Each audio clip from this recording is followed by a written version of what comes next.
The Celtic languages, a fascinating family of tongues, have a rich history stretching back millennia. They emerged from the mists of time, originating from a common ancestor known as Proto-Celtic. This ancestral language was spoken across Europe, leaving its mark on the linguistic landscape.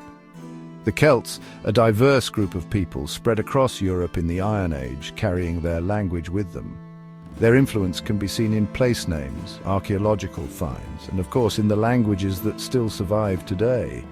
As the Roman Empire expanded, the Celtic languages faced pressure and displacement. Latin, the language of the Romans, became dominant in many areas, pushing Celtic languages to the fringes.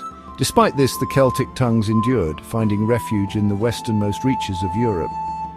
The survival of these languages is a testament to the resilience of the Celtic people and their enduring connection to their linguistic heritage.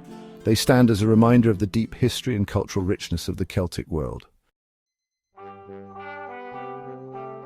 The Celtic languages are broadly divided into two main branches, Insular Celtic and Continental Celtic. Sadly, the Continental Celtic languages, once spoken across much of Europe, have died out. Their legacy lives on in place names and loanwords in other languages, whispers of a time when their reach was far greater. The Insular Celtic languages, spoken on the islands of Britain and Ireland, are the living representatives of this ancient family. They are further divided into two groups, Goidelic or Gaelic and Brythonic. The Goidelic languages include Irish, Scottish Gaelic and Manx. These languages share a close kinship with speakers of one, often able to understand elements of the others. They are characterized by their distinct sounds and grammatical structures. The Brythonic languages comprise Welsh, Breton and Cornish. These languages also exhibit a strong family resemblance with shared vocabulary and grammatical features. Each language, however, possesses its own unique character and flavor. Celtic languages are a treasure trove of intriguing linguistic features. They possess a grammatical structure quite different from English, often described as VSO, verb, subject, object. This means that the verb typically comes first in the sentence, followed by the subject and then the object. For example, in Irish, the sentence "the man sees the dog" would be Chonaic and Fear and Madra, with Chonaic, saw, coming first. This distinct word order gives Celtic languages a unique rhythm and flow. Another notable feature is the use of initial consonant mutations. This means that the first consonant of a word can change depending on the grammatical context. For instance, the Welsh word for cat is cath, but in the phrase "my cat" it becomes fi young hearth, with the C mutating to ung. These mutations, while seemingly complex, add a layer of nuance and expressiveness to Celtic languages, reflecting the intricate relationship between words and their grammatical roles.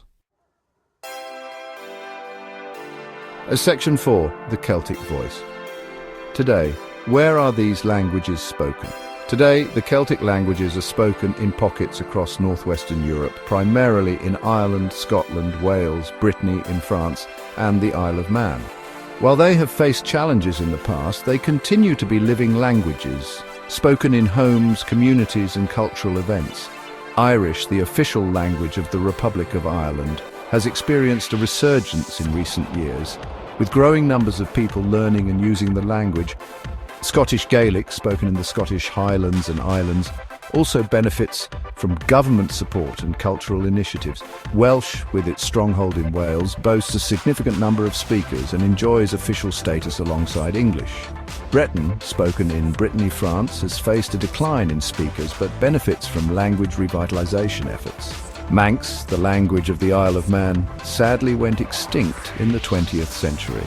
However, it has experienced a remarkable revival in recent decades, with dedicated individuals learning and using the language, breathing new life into this ancient tongue. Section 5. Keeping Tradition Alive: Cultural Significance and Modern Revival. Celtic languages are intertwined with the cultural identity, history, and traditions of the Celtic people. They carry stories, songs, and wisdom of generations past. Music plays a vital role in preserving and celebrating Celtic languages. From Irish Sean No singing to Breton Fest Nos rhythms, music helps these languages flourish. Literature also keeps these languages alive. From ancient Irish sagas to modern Welsh poetry, Celtic languages captivate readers.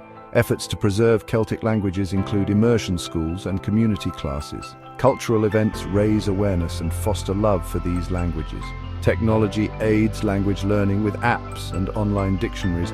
Social media provides new avenues for engagement. The future of these languages lies with the younger generation. By embracing their heritage, they ensure these ancient tongues resonate in the modern world, connecting them to their past and shaping their future.